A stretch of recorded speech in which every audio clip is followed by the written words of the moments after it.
విద్యార్థుల జీవితాలతో రాజకీయం చెలగాటమాడితే భారతీయ జనతా పార్టీ చూస్తూ సహించబోదు అని బీజేపీ జిల్లా ప్రధాన కార్యదర్శి డాక్టర్ గోగుల రాణాప్రతాప్ రెడ్డి హెచ్చరించారు.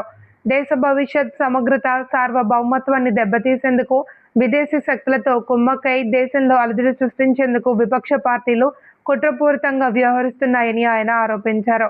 దేశ ప్రయోజనాలే ప్రధానం అనే నేషన్ ఫస్ట్ సిద్ధాంతంతో భారతీయ జనతా పార్టీ ముందుకు సాగుతుంది అని పేర్కొన్నారు.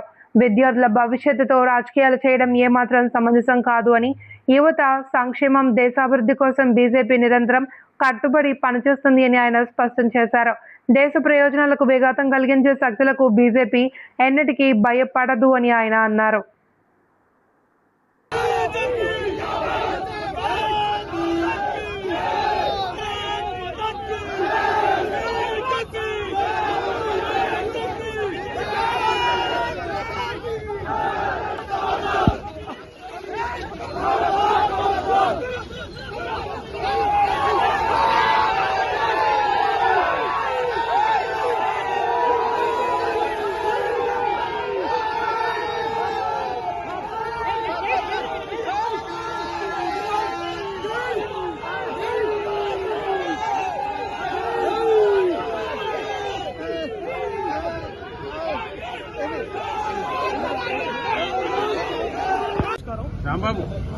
గత 10 రోజుల నుంచి మన భారతదేశం యొక్క సమగ్రతను, భారతదేశం యొక్క ఔన్నత్యాన్ని దెబ్బతీసే విధంగా కొన్ని రాజకీయ శక్తులు, ఆ శక్తులన్నీ కలిసి ఏదైతే రాజు బలవంతుడైనప్పుడు ఏమీ చేయలేని దొంగలందరూ కలిసి దొంగ రాజకీయాలు చేసే విధంగా ఒక నీట్ పేపర్ లీకేజ్ను ఆసరాగా తీసుకొని, అదే తెలంగాణలో కావచ్చు, రకరకాల కాంగ్రెస్ ప్రభుత్వం 60 సంవత్సరాల నుంచి పాలించినప్పుడు కావచ్చు, కొన్ని వందల సార్లు పేపర్ లీకేజ్ జరిగింది.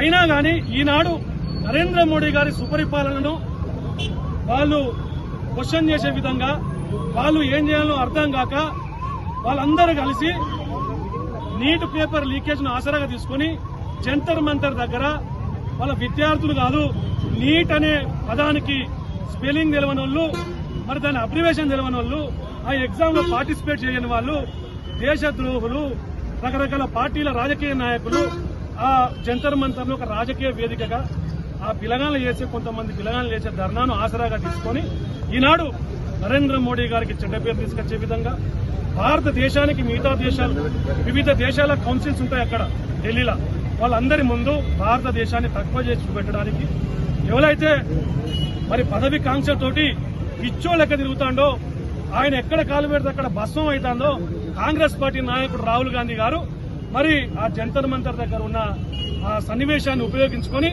ఈనాడు దేశ ఔన్నత్యాన్ని కావచ్చు, దేశ పరువు ప్రతిష్టలను కావచ్చు భంగం కలిగించే విధంగా ప్రవర్తించడమే కాకుండా ప్రపంచ ప్రియతమ నాయకుడు ఈరోజు ప్రపంచమే నరేంద్ర మోడీ గారు మాకు ప్రధాని ఉంటే బాగుండు అంటే మాకు ప్రధాని ఉంటే బాగుండని చెప్పి ప్రపంచ దేశాలు ఆయనను స్వీకరిస్తున్నాయి.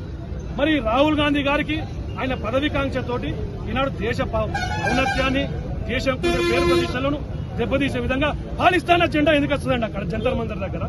ఆఫ్ఘనిస్తాన్ నినాదాలు ఎందుకు వస్తాయి? బంగ్లాదేశ్ నినాదాలు ఎందుకు వస్తాయి? 370 ఆర్టికల్ ఎందుకు? నీటి పేపర్ గురించి కొట్లాడటానికి 370 ఆర్టికల్ ఎందుకు? కాశ్మీర్ ముచ్చటెందుకు? అంటే ఒక నీటి పేపర్ లీకేజ్ అనే సందర్భాన్ని అక్కడ యూటిలైజ్ చేసుకుని రాజకీయం చేస్తాను తప్పితే యువతకు న్యాయం చేసేది నరేంద్ర మోడీ ఒక్కడే. ఈనాడు యువతను రాజకీయ రంగంలో నాయకులను తయారు చేస్తున్న పార్టీ భారతీయ జనతా పార్టీ. యువకులకు వివిధ రకాల స్టార్టప్లు కావచ్చు, వివిధ దేశాల నుంచి పెట్టుబడులు కావచ్చు, నరేంద్ర మోడీ గారు తీసుకొస్తున్నాయి అలా పెట్టుబడులు భారతదేశానికి. మరి రాహుల్ గాంధీని చూసి అసలు ఏం జరుగుతుంది, ఏంది, అసలు దేశం ఎటుపోతుందో కూడా ఆయనకు తెలియదు. ఎలక్షన్స్ ఉన్నప్పుడు ఆడి పోడు, ఏదో మాట్లాడు, డెమోక్రసీ అంటాడు, అలా ఏమున్నదో కూడా తెలియదు. అంబేద్కర్ ఏం చెప్పిండో కూడా తెలియదు ఆయనకు. మరి ఆ రాహుల్ గాంధీ ఈనాడు నరేంద్ర మోడీ గారి ఇంటి ఆవరణలో ఇష్టం వచ్చిన ప్రవర్తించడం, మరి ఈ సీజేపీ అట, కాక్రోచ్లు అట, అరే భారతదేశంలో పుట్టినోడు సింహాలతో సమానం, ఈ కాక్రోచ్లు ఎక్కడ చిన్న మాకు తెలుస్తలేదు, ఈ కాక్రోచ్లు ఎవడో తెలుస్తలేదు. ఈనాడు యువతకు న్యాయం చేసే పార్టీ భారతీయ జనతా పార్టీ, యువతకు న్యాయం చేసే నాయకుడు నరేంద్ర మోడీ గారు అని చెప్పి మరొకసారి తెలియజేస్తున్నాం. ఈనాడు నర్సంపేట భారతీయ జనతా పార్టీ ఆధ్వర్యంలో ఏదైతే భారతదేశ ఔన్నత్యాన్ని, భారతదేశం యొక్క సమగ్రతను దెబ్బతీసే విధంగా రాహుల్ గాంధీ గారు కావచ్చు, ప్రియాంక గాంధీ గారు కావచ్చు, ఈ దొంగ కాంగ్రెస్ నాయకులు కావచ్చు, ప్రవర్తిస్తున్న సందర్భంగా ఈనాడు కాంగ్రెస్ పార్టీది మరియు రాహుల్ గాంధీ ప్రియాంక గాంధీల దిష్టిబొమ్మ నర్సంపేట భారతీయ జనతా పార్టీ ఆధ్వర్యంలో దగ్ధం చేస్తామని చెప్పి మీడియా మిత్రులు తెలియజేస్తున్నాను. ఖబర్దార్ కాంగ్రెస్ నాయకులారా, మీరు పొద్దున మీరు చేయకూడని కార్యక్రమం మీరు చేసింది ఇక్కడ, అయినా మేము రాలేదు మీ దగ్గరికి. నాకు సాదా కాక కాదు, సావలేక కాదు. మీరు కార్యక్రమం చేసుకుంటానంటే పోలీస్ డిపార్ట్మెంట్కి సహకరించే చదువు మేము చదువుకున్నాం. నాకు ఆ పార్టీకి ఆ సంప్రదాయాలు ఉన్నాయి. మీరు వెళ్ళిపోయిందని చెప్పినాక గంట తర్వాత మేము వచ్చినాం. మేము వచ్చి మా కార్యక్రమం మేము చేసుకుంటా అంటే మీరు కొట్లాడకు వస్తారా? చదువుకున్న వాళ్ళం కాబట్టి, సంస్కారం తెలిసిన వాళ్ళం కాబట్టి కొట్లాట ఆపినాం. కొట్లాడుకుంటే మాకు ఒక్క దెబ్బ తాకితే మీకే 2 దెబ్బలు తాకుతాయి. క్రమశిక్షణతో ఉన్నాం కాబట్టి ఆపినాం అందరినీ. మళ్ళీ చెప్తానా, దొంతి మాధవ్ రెడ్డి గారు, మీరు చేసే రాజకీయ పద్ధతులు ఇక్కడైనా మార్చుకోండి. మీరంటే గౌరవం ఉన్నది అందరికీ. ఏదైతే రౌడీ రాజకీయాలు, నీకంటే పెద్ద రౌడీలం మేము, నీకంటే పెద్ద రౌడీలం. కాకపోతే భారతీయ జనతా పార్టీ నేర్పే క్రమశిక్షణ ఉంటాను. మీ పార్టీ నాయకులు ఇట్లా గుండాలను ఎక్క వచ్చి చౌరస్తాల మీద దందాలు చేసుకుంటా వ్యక్తుల మీద ఇవన్నీ చేస్తారు. అయినా మేము చూసి చూడనట్లు మీరు పరిపాలన మీద వచ్చిందిగా మీరు ఏ పార్టీ పొడుగేలా తీస్తున్నారని చూస్తాను.